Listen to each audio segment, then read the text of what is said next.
And I share that because sometimes we put things out there, we plan things out there that we have no idea can totally change in such a short amount of time if we allow ourselves the space to just go for it, to try new things. On another side of that, I oftentimes am planning my future like by the detail, okay? Like very futuristic. I like to know what's coming. I like to know what I'm creating. And sometimes that keeps me from the things that are naturally evolving and falling into place that I couldn't even have imagined just a few months ago.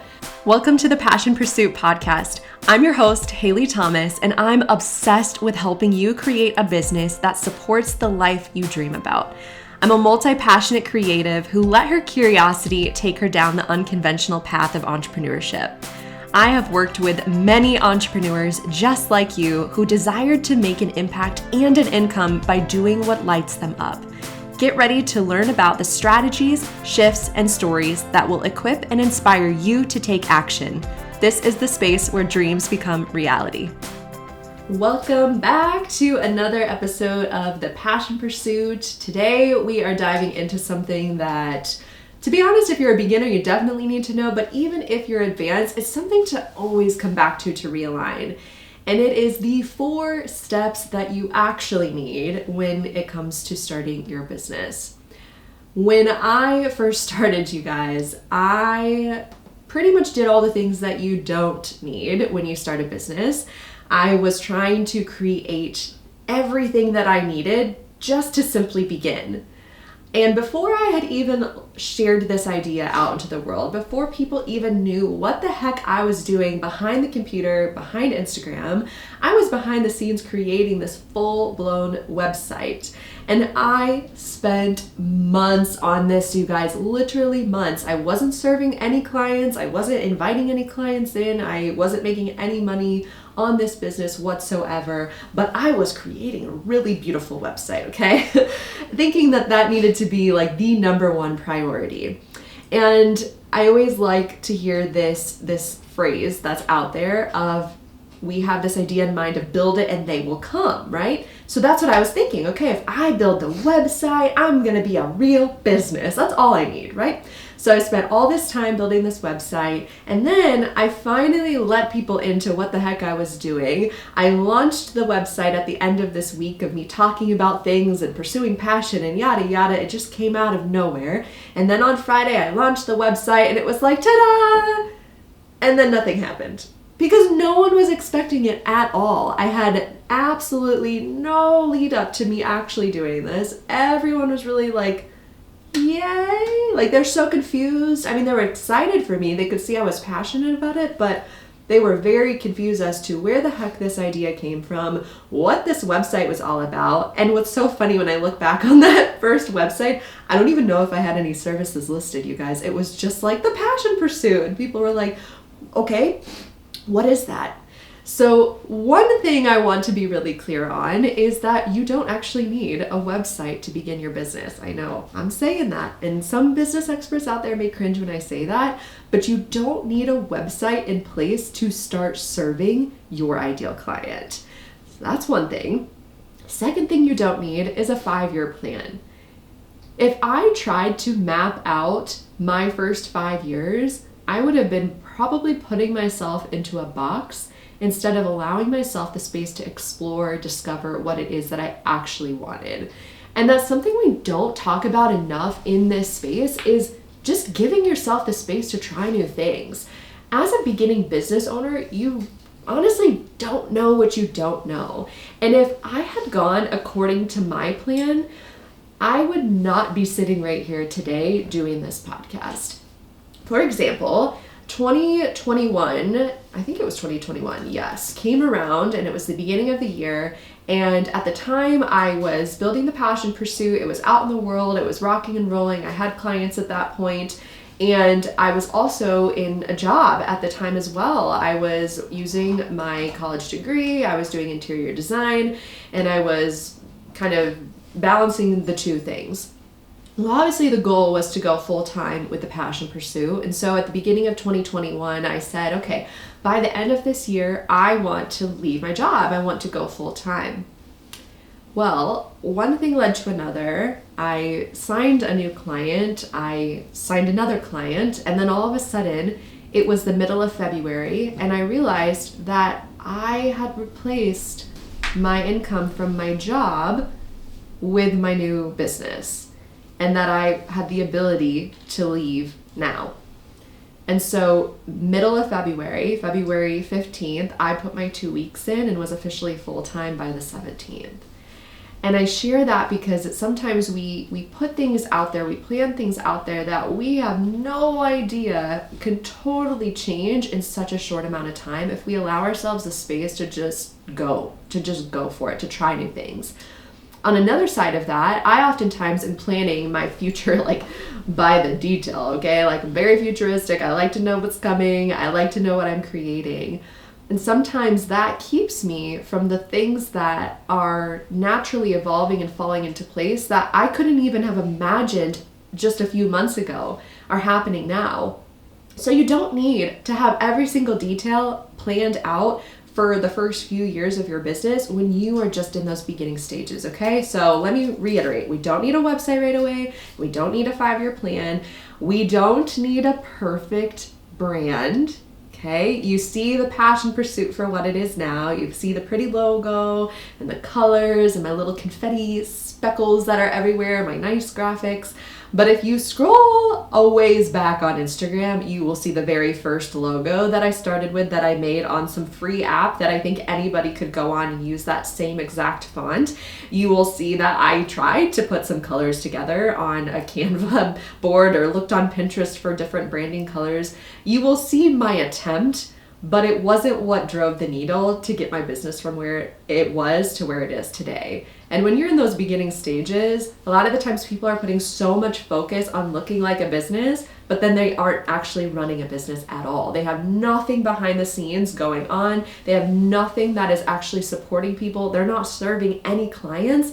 And so we want to emphasize that it's honestly more important to serve your people than it is to look like you are from the outside. The other thing that I want to reiterate that you don't need in the beginning are all of these tech programs, all of the fancy welcome packets, all of these different things in the very beginning stages of your business. It's important to honestly look at what you have that you can use to maximize and really take advantage of that. So before we were diving in today for those 4 things, I want to again really hammer home that there are certain things that you'll hear out there in the world or you'll see other businesses doing that you just simply don't need when you're starting your business from the ground up. Give yourself the space to run. Give yourself the space to try new things, to explore. And I will be giving you the 4 things that I do think would be extremely helpful today to actually get this thing off the ground. So before we dive in, I want to take a moment to say that if you are a visual person like me, I have actually created a guide that you can download that will walk you through these 4 steps in more of a workbook style format. That way, not only can you listen to this episode and hear me speak on these things, but you can also brainstorm for your business to get your vision up and running. So if you want, I've linked that in the show notes, the show description, so be sure to download that and follow along as you listen to this podcast. But let's first dive in, okay? So the 4 things that you need. Number 1, clarity on who you are actually serving. I know, it's not really so much about the products and the services. It's actually about the people. Who is this for? Who is this business actually for? Because again, we can spend so much time behind the scenes building something that maybe isn't what is being asked for from the community that we want to build for. For example, I did a lot of market research at one point. I hopped on the phone with several people and I asked these questions because I was curious to know from my side, what should I be creating that could best serve them? And I'll be honest with you, I went into this market research with full intent that I would be creating a full-blown course, okay? And I got to the end of probably like 7 or 8 calls with my ideal client, and not one of them said that in this season they wanted a course. They actually wanted either one-on-one mentorship or they wanted a group program from me. And it was so eye-opening because I was like, oh my gosh, I could have spent so much time behind the scenes creating something that actually wasn't needed in this season. So it's important to really stay in the trenches, get in the trenches with your people, and really having clarity on who you are serving first to then build the products and services that you're wanting to present in your business. So with that being said, we're focusing on the who. So with that being said, figuring out clarity on who you serve, if you use that guide, it's going to ask you questions that will help you dig in a little bit deeper. So as far as pain points go, those questions of where are they in this moment? What is bothering them? How are they feeling without your support? What are they struggling with? There's a whole section in there that you can dive in to leave or to create space for that. And then there's another section of where they want to go. And so I think just having that written down, like really putting your brain to paper, I'm always about like getting your ideas onto paper, especially in the beginning stages, because when you can see it, then you're able to identify, okay, this is where my client is and this is where they want to go. How do I want to come in and support them? And then figuring out what that gap is. So the gap can be, what is bothering them? What are they feeling without your support? Where are they struggling? And your service or product is designed then to step in there to get them from that point A to point B. So I highly recommend using this guide just simply to get your brain to paper so that you can see that clarity in action. Secondly, I want to talk about something that will most likely be a whole podcast episode at some point, and that is the topic of alignment. You guys, I know that this is a big buzzword out there right now in the online space. Everyone's talking about alignment, but I cannot emphasize how important this word is when it comes to how you're creating, what you're creating, and who you're creating for. Alignment helps us to stay true to what we value personally, what our business values are. And alignment, I always like to say, is the compass for where you are going in your business. You know, there's this quote that says, when our actions are in alignment with our core values, we have greater access to our personal power. And I cannot stress enough like how true that is. So when it comes to alignment in this phase, I want you to first define what are your personal values in life? Like what matters to you? What do you want to make sure that you are living your life by? And then looking at your business, what do you want your business values to be? What do you want your business to be known for? So for example, one of mine, or a couple of mine I'll share for my business. One of them is community, and specifically inclusive community. I want to make sure that everything that I'm creating, whether that's a group, whether that's this podcast, whether that's a program one-on-one, I want to make sure that everyone feels welcome, that they get to be and do exactly like who they are. Like they can come into my space and know that they are welcome and that they have a seat at the table that I am building, which is the passion pursuit. So that is one of my values. Another one is passion, because you can't have the passion pursuit without passion being a driving force, right? And that is my commitment that everything that I do, whether it is showing up here for you or showing up for my one-on-one clients or in a group or in a guest speech, that I am coming in with every ounce of passion that I have within me, because I want to give that to those that are in my community. That is so, so, so important. So with that, your values then become the compass. It's a way to filter everything that you do and also everything that you create. So when you look at a new idea or a new service or a new product, you can say, okay, this is great and all, and does it align with my business values? Yes, cool, move forward. But if you're like, I don't know, it's kind of feeling like something I feel I should be doing, this is more of like this person's business and it's just something I should create, then maybe that's the time to say, this isn't for me, and take that step back. So right there and then, that's going to tell you just how important alignment is. But another piece of this is with alignment is helping to define what success means to you. There is a lot of noise in this online space as a business owner. There's a lot of people saying what you should be striving for. And I will tell you, with who I work with, I am never here to paint the success for where you should go. That, honestly, I believe can only be something that can come internally from you. And so I think it's important when you are in these beginning stages to really take a step back and say, what does success actually mean for me? Like, what would make me feel really good at the end of this creation that I'm putting out, or at the end of this year that I'm working in this first year of business? Like, what would feel really successful and good to me?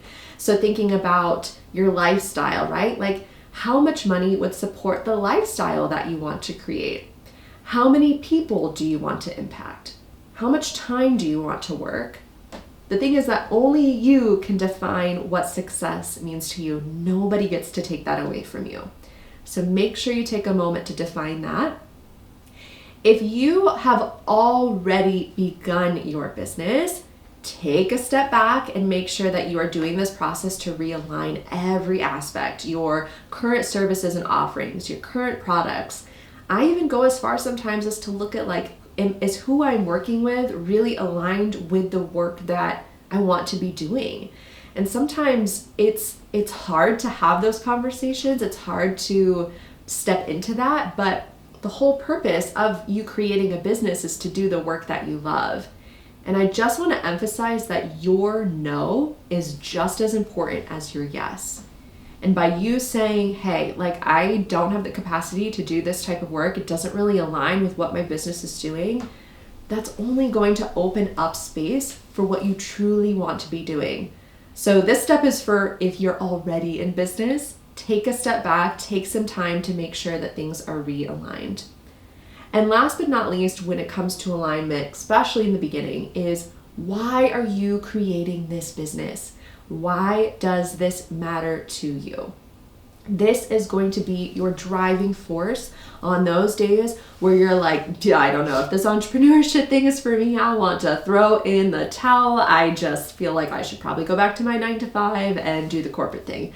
This is going to remind you of why you decided to do this in the first place. And it is so important to get clear on in the beginning stages, because Lord knows when you're in the beginning, you are going to have the utmost amount of fear creeping in, imposter syndrome, the comparison game, other people's opinions making you feel one way or another. And so if you know within you, to the deepest depths of your soul, why you're doing this and why this matters to you, all of that is going to kind of bounce off a little bit. Your why, I almost like to say, is like this bubble around you, keeping you from the external things that can pull you out of what actually matters to you. So create your bubble, make your why, and use that to guide you along the way.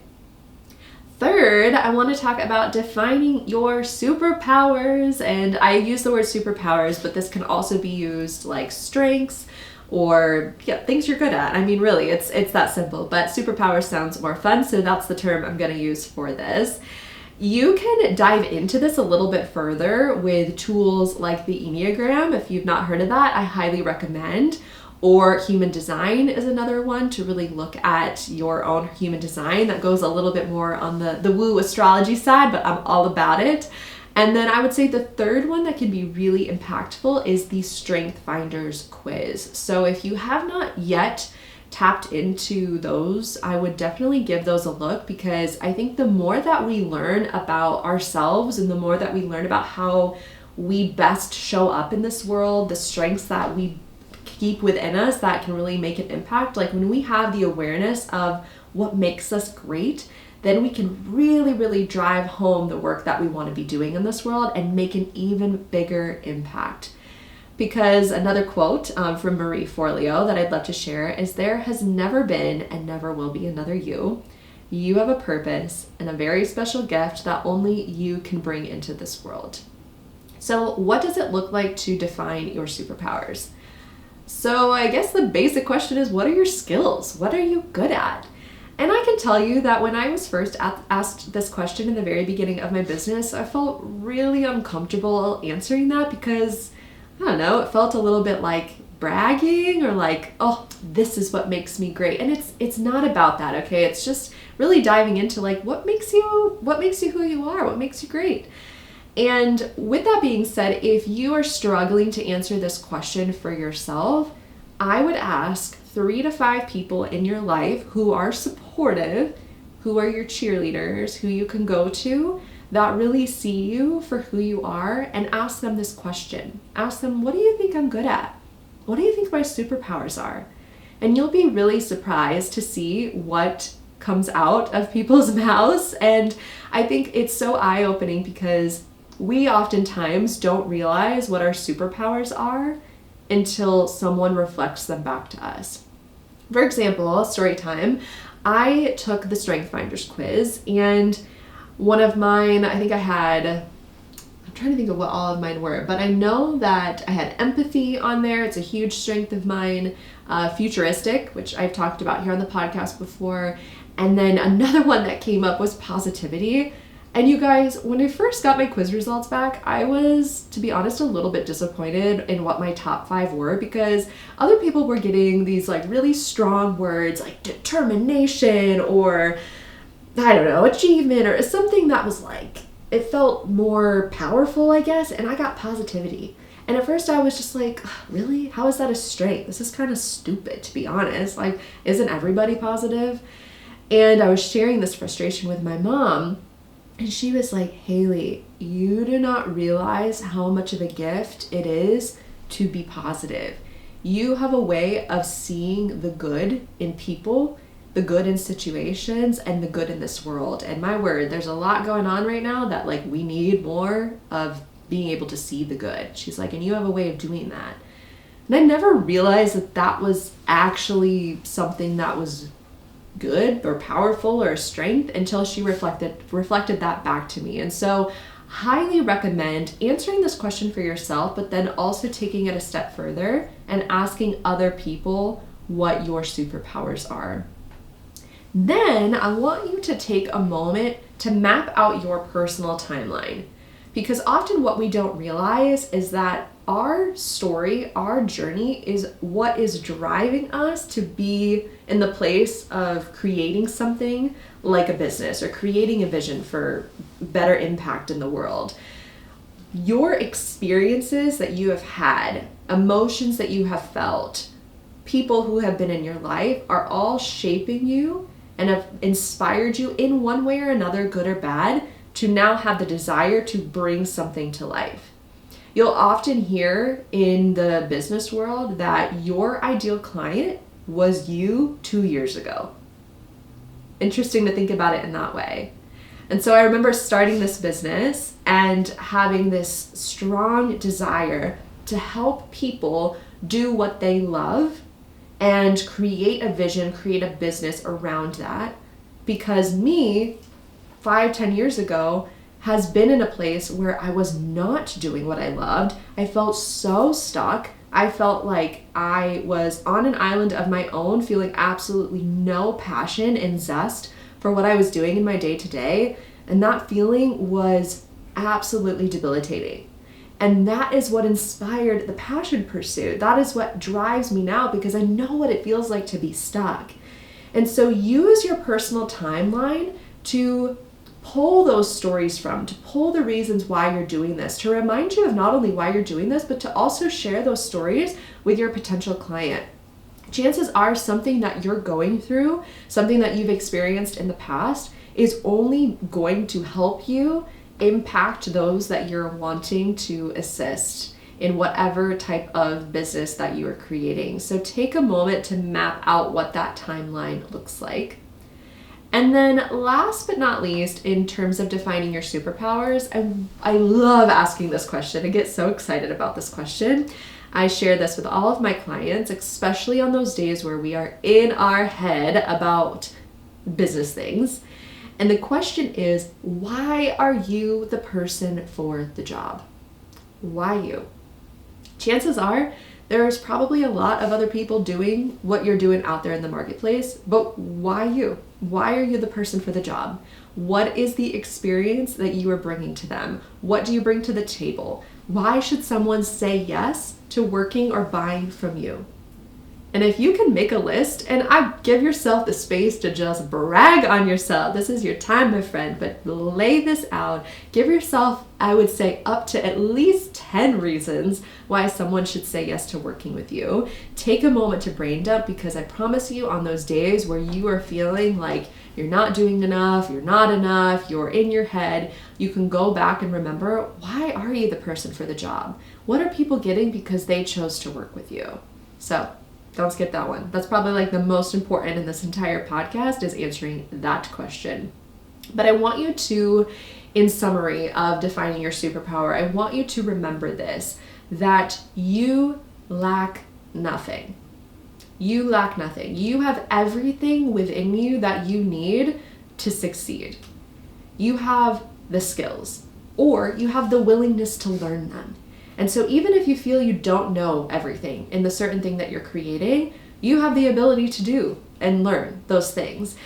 I want you to imagine this as well, because one thing too, when we are starting the process of building our business, is we begin to look at what other people are doing, maybe sometimes a little bit too much, and we get in our head of like, oh, okay, well, Susie Q is out here doing this business already and she's absolutely crushing it. So like, who am I to even start this? Like, there's already people doing this. Who am I to do this? Okay. I want you to think about it in this way.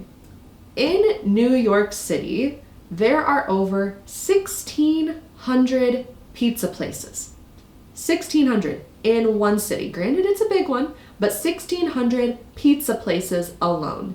And yet, they're all operating. How? Because everyone has their own flavor, their own style that they love the most. And so when you think about others out there doing what you're doing, remember this: no one has the same flavor as you. You bring something to the table that is unique, and by defining your superpowers, you're able to lean into that, okay? And last but not least, number 4 that you need to start your business. Probably one of the most important things. I know I keep saying that because these are all super important. That's why I tried to narrow it down to 4, because really these are the things to prioritize, is to take action, even when it is messy, unorganized, all over the place, scrambled eggs brain, messy action. It is not about progress, or sorry, I should say it's about the progress, not perfection. It is so important to take action. So to do that, some questions that can help push us off the edge, make that leap into the unknown, take the dive on the things that we want to do, is to define, why is now the time? Why do you actually want to do this now? Why is it important to start this now? Then I want you to identify where it is that you need support. You may not be in the place yet where you can bring someone on to support you in business. You may not be in the place yet where you can invest in mentorship to help guide you. However, it is super important to define where you need that support now, so that you can use that as a goal that you're striving to get to that place. So do you need support in the tech side of your business? Is it in the marketing? Is it the overall business strategy? Do you need someone to help map out this vision right from the get-go? Do you need a coach? Or maybe you need a community that's going to pour into you on those days where you're in your head. Do you need accountability? So take a moment to define what it is that you need. And then I want you to take a moment here, okay? So you're listening to this podcast, and that tells me that you're serious about getting this thing started. So what if today was your day 1? What if it was? What would you want to do and create on this day? How would you use this time? And I don't want you to overthink this. I don't want you to be like, oh, well, what should I be doing? Or what do I need to be doing? No, just like set all that aside. Today's your day to start. What are all the things that are in your head that you want to create? Write them out. Write all the ideas out. What are the action steps that you want to take? Cool. Take a moment, write them all out. And then when you see this giant list of brain dumped ideas, I want you then to highlight 3 things that you can start today. Once you got them, now you know what you can take action on first. And last but not least, this one's not in your guide, but I just felt called to add in a bonus 5 since you made it all the way to the end of this podcast. And that is this bonus question. If anything were possible in this next year, if today's your day one, and you have 364 days ahead of you, what would you want to create? Anything were possible. And my friend, let yourself go there. Give yourself the space to dream. Give yourself the space to sit in that state of possibility.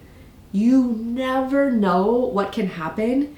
And I have so many stories that I'll be sharing, so many examples, evidence of things aligning, things unfolding that I would never have dreamed were possible for me, that are coming to fruition in a much quicker timeline than I ever anticipated. And so give yourself the space to go there. If anything were possible, what would you want to create? I am so excited to see you stepping into doing this, to creating this business that you love. If you're listening to this, use this as a sign. Take this as an opportunity, that push to do the dang thing. This, if you're looking for a sign, this is it. If you're listening to these words, this is the time to take action. You've got what you need to get this thing started. Even if it doesn't feel like it, even if you're still spinning your wheels, looking left and right, feeling like you need more, you don't. Use what you have, maximize it, and take that first step. It is like ripping off a Band-Aid when it comes to starting a business. You just got to take the first step. And I believe in you. You are so supported, and I cannot wait to see what business you bring to the world. We'll chat soon. I hope you enjoyed this episode of the Passion Pursuit podcast. If you loved this, head on over and hit subscribe so you never miss an episode. New episodes drop every week. I can't wait to hang out with you again soon.